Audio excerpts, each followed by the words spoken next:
This is Freshly Pressed. We're looking at the news stories making the headlines across the country. And as always, we love it when you're a part of the conversation. The WhatsApp number is 0809 440 981. You can also tweet at Smooth981. And we're streaming live as well, so you can catch the live stream.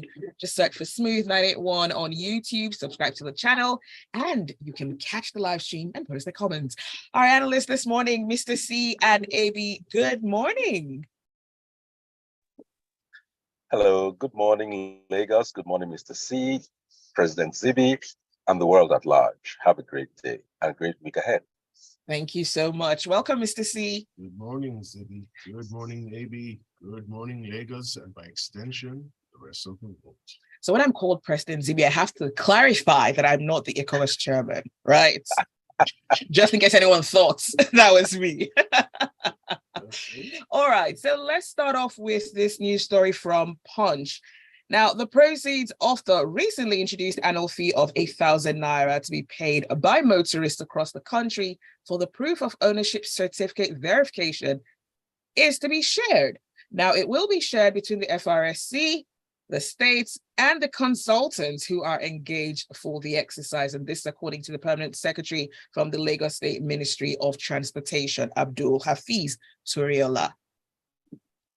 You know, when I read this story, some things struck me as rather interesting at best. First of all, you have something that's supposed to be renewed annually. Don't we already have a vehicle license that we renew annually?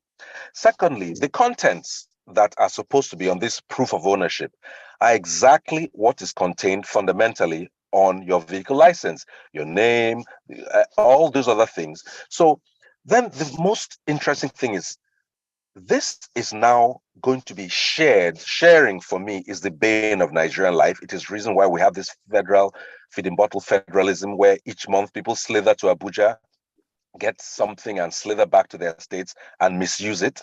But you're now going to share it, FIRS, the states, and the consultant. And the story is particularly nebulous about just who the consultant is and how much said consultant is supposed to get. Why is this policy, just one of the new pronouncements that we've been having in the past few days, being shrouded in such mystery? Where is this transparency? And why on earth are we fundamentally now giving our cars new NINs? Because that's what it seems like to me. You have a car that is already registered in every single database everywhere, then you want to impose a new tax. You just want to impose a tax on people. I think there needs to be much more clarity about it. And these are pronouncements, I think, by the president. Shouldn't they be subject to the National Assembly, consideration? Or is this what they call an executive bill? Whatever it is, I think there are some things that need to be clarified, explained, and somebody should tell me why this is not actually a duplication of the existing vehicle registration that we do annually that contains all the same information. Mr. C, do you want to add? Okay, so let me quick. I agree with everything AB has said. And again, it's just the failure or absence of any thought of thinking on the part of administrators. And I'm going to explain. Almost every car on Nigerian roads is insured or has been insured at some point in time. Why do we not have a database that is linked between the motor registry and the various insurance companies that will have the details? Because what they will tell you now is they want to update the details. But if any details need to be updated, they're first done at the motor registry. 2, what is not clear and has not been stated and will not be stated is what exactly is this consultant doing? Because for you to be sharing in the proceeds of money, you must have undergone or undertaken certain responsibilities. What are these responsibilities? Because my understanding is you're going to go online, enter your details, or they're just literally going to pick your details from the existing database. So what exactly does a consultant do?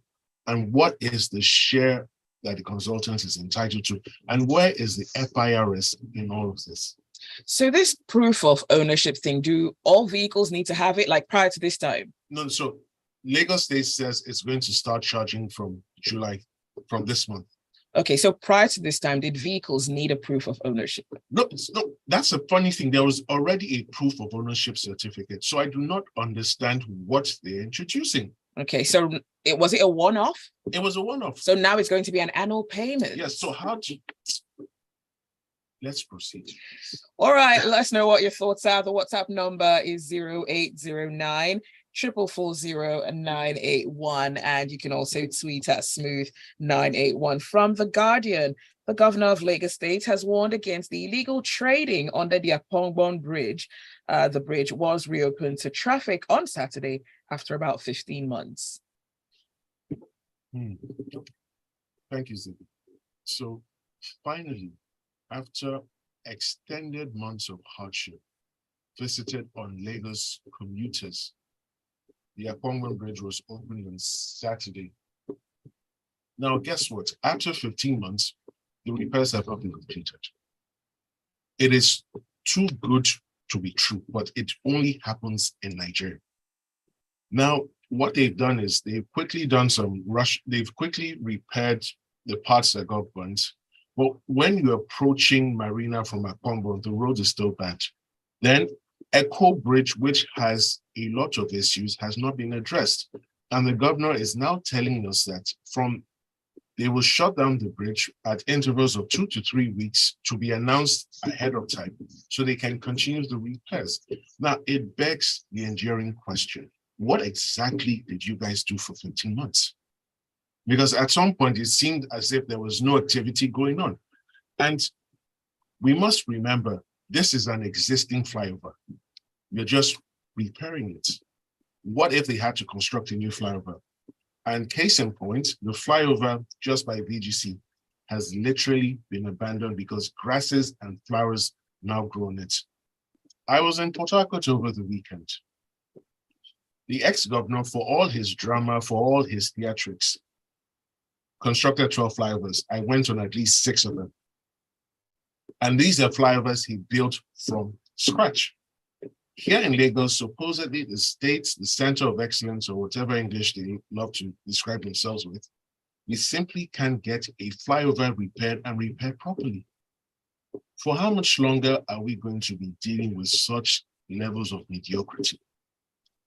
The State House of Assembly that should perform oversight functions, nowhere to be seen.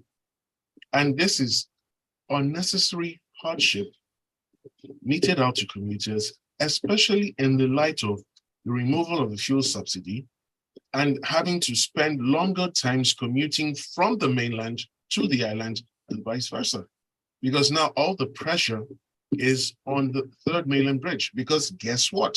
The alternative throwing though, they started construction. So they could have done this a lot better without visiting all this suffering on Lagos commuters.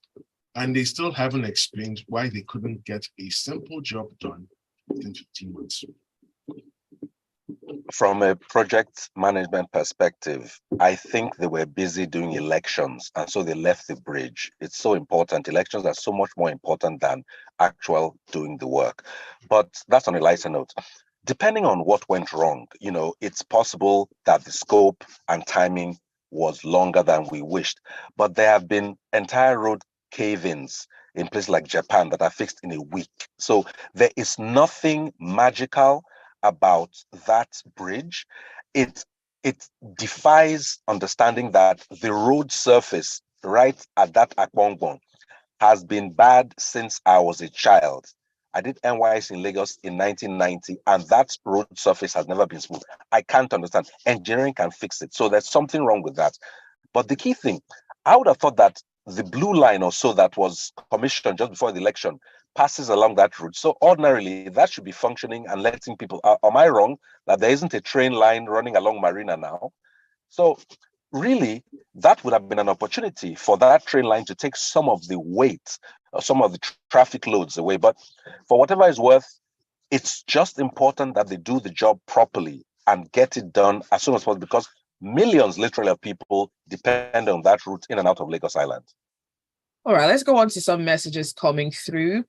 Tonye says, first of all, Congratulations on covering all the alphabets this morning, Mr. A, B, C, and all the way to Miss Z. Nice. It's clear the new vehicle ownership verification is just a desperate need to raise funds. It's a massive duplication, not just in information gathering, but I'm sure very soon there will be a need to have officers, staff, and a budget to run this project. And Victor Sheon says, hope they won't introduce annual renewal proof of ownership for our phones and laptops. Jovel says, okay, I need your analyst to explain to me why my car will cease to be mine at the end of every year, that I must pay 1K to make another proof that the car is still my own. I think you can redirect that to the FRSC and the Lagos State Ministry for Transportation. Mr. C, the lawyer, please help. Adebola says, I went through Apongbon yesterday and this morning, but the massive undulations on the Apongbon side are still there, or be even worse. All the potholes on the road are there. This is fraudulent and the worst kind of mediocrity, just like Mr. C said. Very disappointing from the government. And JP says, Lagos State is more of optics, in my opinion. 15 months of pain and work done is almost nothing.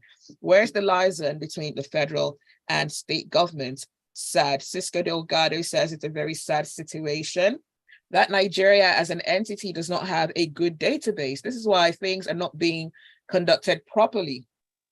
With proper database, there shouldn't be any need for people to go for registration or re-registration of vehicles with regards to new tax on proof of ownership. We'll take more of your messages on the other side. You're listening to Freshly Pressed on Smooth 98.1. Don't forget the WhatsApp number is 0809 440 981. Stay with us. And you're listening to Smooth 98.1. Are you in a state of dilemma, wondering the best way to go your way? I'm here to tell you about ER. So, Mr. C, can you explain why that guy's car is going to stop being his at the end of every year? 12 midnight on the 31st of December, your car is no longer yours unless you have proof. Explain. Wow. Even the NIN isn't renewed every year, but this one, just like the vehicle registration, is being renewed. I don't understand it. There are a lot of mobile apps out there promising you to go your way. I have my vehicle license here. It has the owner's name, my address, a certain file number, the registration number, a chassis number, the vehicle make, the licensing fee, and the date. What part of this is different from what they're asking for? So that's the comedians. Just forget them. You know what they're doing. Honestly, So honestly, it makes more sense to increase the fee for the vehicle license rather than bring exactly up documents. But again, there's no thinking. And somebody said they're going to create an entire bureaucracy around it and shoppings for the roadside boys. Of course. That's the sad thing. Who is this consultant, or who are these consultants? They're Yeah. actually an entity, right?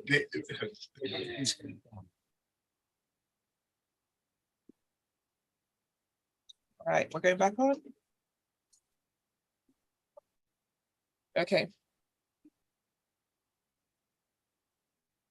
You're listening to Freshly Pressed on Smooth 98.1. Love music, love life.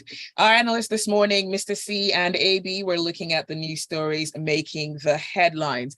And you can be a part of the conversation. WhatsApp number is 0809 440 981. You can also tweet at Smooth 981. Let's look at some of the messages coming through. Gary says, if they needed money, they could have simply increased the renewal amount instead of this idea. I do believe it's a way to compensate their electorates by giving them jobs. Speculation. And let's see, this one is from Tolu. Tolu says, the proof of ownership demand by the FGN is unnecessary and to inflict economic hardships on Nigerians because we already have an NID database. This message is from Tolu. Let's go on to Premium Times. The Federal High Court, in a landmark judgment, has ordered the disclosure of the spending details, about $5 billion Abacha loot by the governments of former presidents Olu Obasanjo, Umari Yar'Adua, Goodluck Jonathan, and Muhammadu Buhari. On a good day, this should be totally appealing to President Tinubu, who is a trained accountant. And it's all about accountability. For so many years, we heard that Nigeria's rich uncle, the deceased Sani Abacha, kept giving and giving. Let's say, he kept giving Nigeria something to inherit for decades. And we always hear these different stories about how it's going to be used. Some of these stories weren't even cogent. You just hear mumblings and nothing precise. So Serap have got a judgment, a legal judgment, that the governments successively should be accountable to the people for the money that was ostensibly or allegedly stolen from the people. I can think of nothing that makes more sense. There were excuses being given by the Ministry of Finance that they don't have access to the information. That is so puerile and pedestrian. How come you are earning a salary, a high and mighty salary as maybe as a minister with all sorts of people below you, and they claimed that they had no records? That just, we're talking about $5 billion. Think of what that money could have been, used for in terms of healthcare, education, sports development, technology, infrastructure. But they are suggesting, the government officials are suggesting that the money just can't be accounted for. It's disappeared into inchoate, recesses of the internet. I don't understand it. Anybody who's in an office has a responsibility to be accountable, especially at the highest levels. And if you can't be, you are not qualified. All your salaries that you earn should be returned to the country because you are not capable of doing your job. I'm happy. It's very easy to say, oh, Serap again. But in this case, I think this is a landmark judgment that they've got. Kudos to Serap and kudos to the Nigerian people. Now, the questions, will the government obey the law?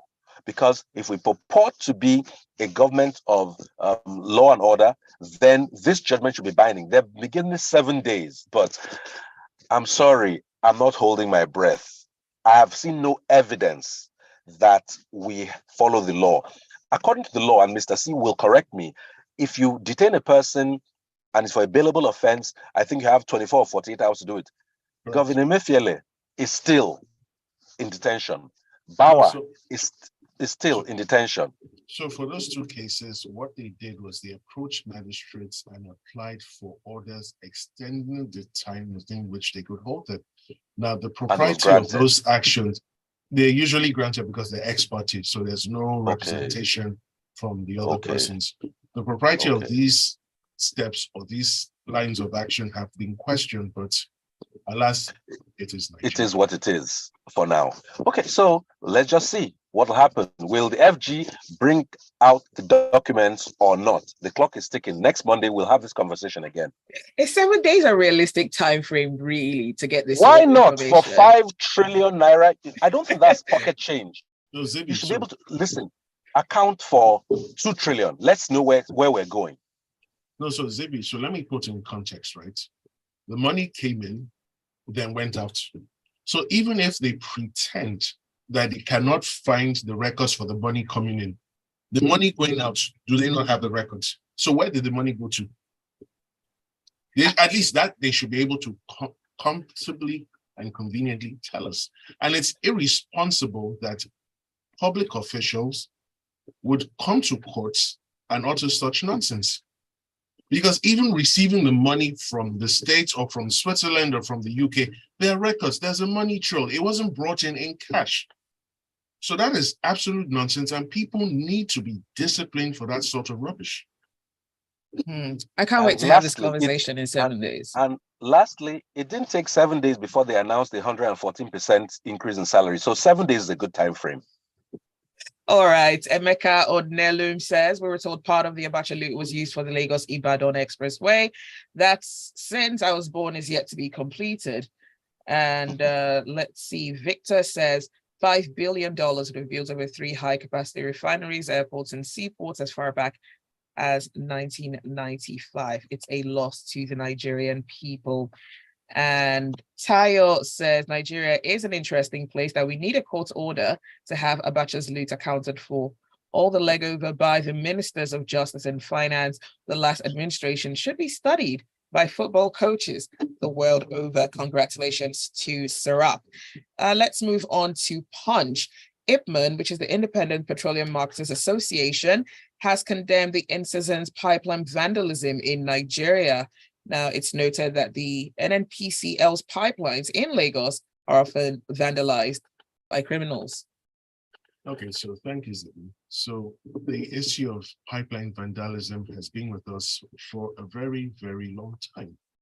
Now, why has this continued to exist? Because the real perpetrators, the real beneficiaries of this illegal act are rarely ever brought to book. What we usually or typically find out is that a few scapegoats are presented before the media, they're prosecuted, and they're announced as having been convicted. Now, for this to comprehensively stop, there is a demand for illegal petrol. Until the sources of that demand are identified and shut down, there will always be the opportunity or the incentive to supply illegal petrol. Two, it calls into question what exactly is the Nigerian Civil Defense and Security Corps doing? Because that is their core, that is part of their core mandate.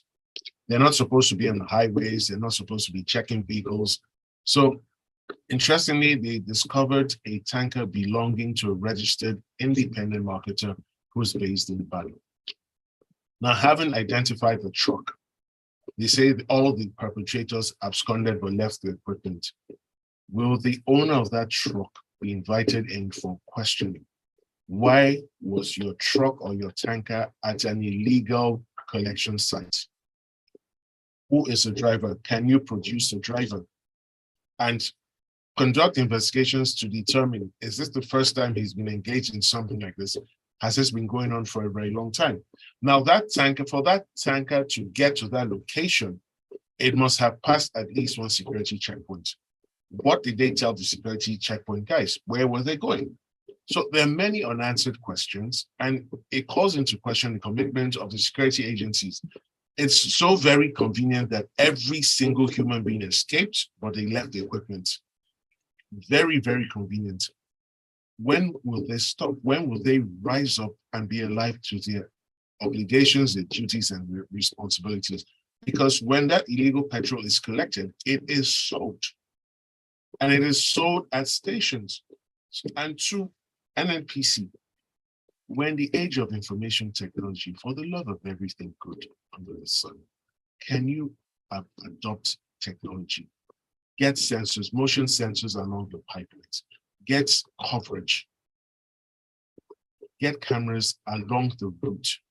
Nigeria has 2 satellites orbiting the Earth. I do not know exactly what they're doing at this point in time.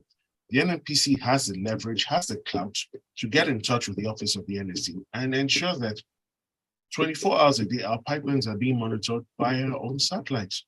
Or better still, contracted to an independent security outfit to maintain, so that in the event there's a break-in or there's any vandalization of the pipe, you do not get paid for that month. But it's tiring, it's exhausting, it's frustrating listening to repeated stories of pipeline vandalism. We need to grow up as a nation. We need to get serious. All right. JP says NNPC adopt technology. Where there is chaos, there is gain. All right, thanks, Caxton. Victor says at the current price of 500 naira per litre, the temptation to engage in theft or illegal refining of petroleum products has significantly increased. It's crucial for the NSCDC to stand firm and not compromise on this matter. And Fatima says, good morning, ABC and President Z. Some questions, the process for reporting the status of the Apombong Bridge and how we, the people, can put pressure on the state government to get it fixed properly. No real work after 15 months of suffering is ridiculous. This is like getting, and then with regards to the proof of ownership, Fatima says, this is like getting and paying for a new ID yearly, although you work in the same place. How do we legally protest the 1K charge or get a stay on this double tax, as it so obviously is a cash grab, and we seem to be looking at it with levity help. And let's go on to the next story. This comes from Vanguard.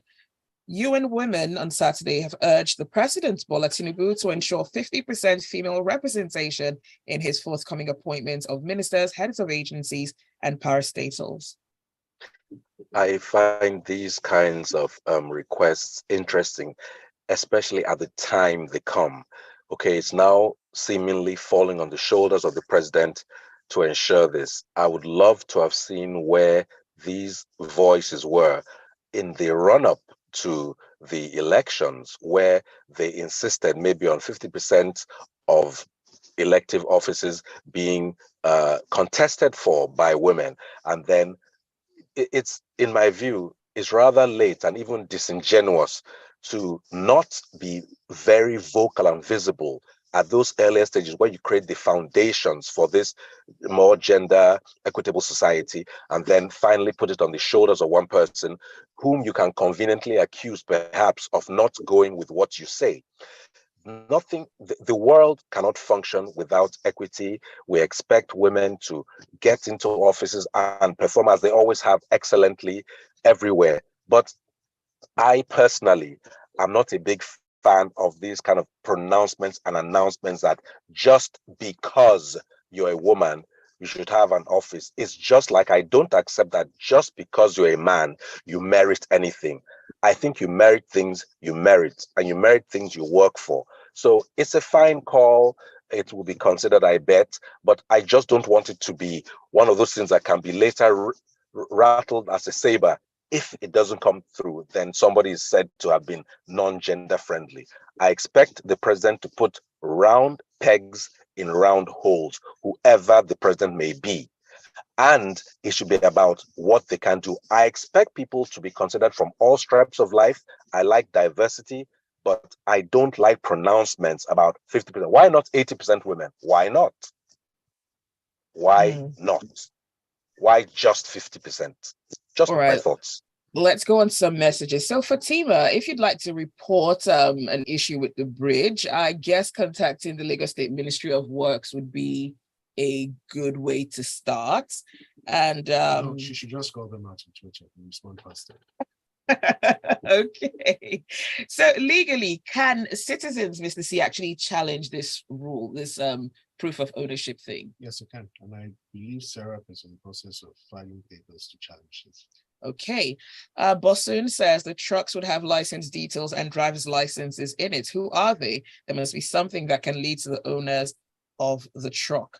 Tonye says, I truly laugh out loud when we use logical deductions to ask questions and propose solutions across the country. It doesn't seem to be a lot of logic in it. And Anthony says a minister once alleged some bigwigs have refineries outside the shores of the country. Maybe a trace on this will help to unmask the mystery vandals of the pipelines. Femi says they have equipment to monitor the pipelines in a watch center. It was aired on a television program. And Serap Tayo says Serap and the NBA are challenging the ownership certificate. And Olutayo says, I don't know what the government is doing. Performance in terms of infrastructure is underwhelming and at best mediocre. One will think there won't be a bad portion under the bridge after all this time. Annoying. Well, that is all the time that we have for Freshly Pressed this morning. Thank you so much for listening. Thanks for your messages. Sorry, we can't take them all. And thank you to my analysts as well, Mr. C and AB, for joining us this morning. Thank you. The pleasure and privilege were both mine. Have a wonderful day and a good week ahead. Thank you so much, AB. And that is it for Freshly Pressed. Do stay with us. There is a lot more to come on the Smooth Breakfast. Have a great week, AB. Hey, you too. Thanks, AB. Bye. All righty. Bye. Have a great week, guys.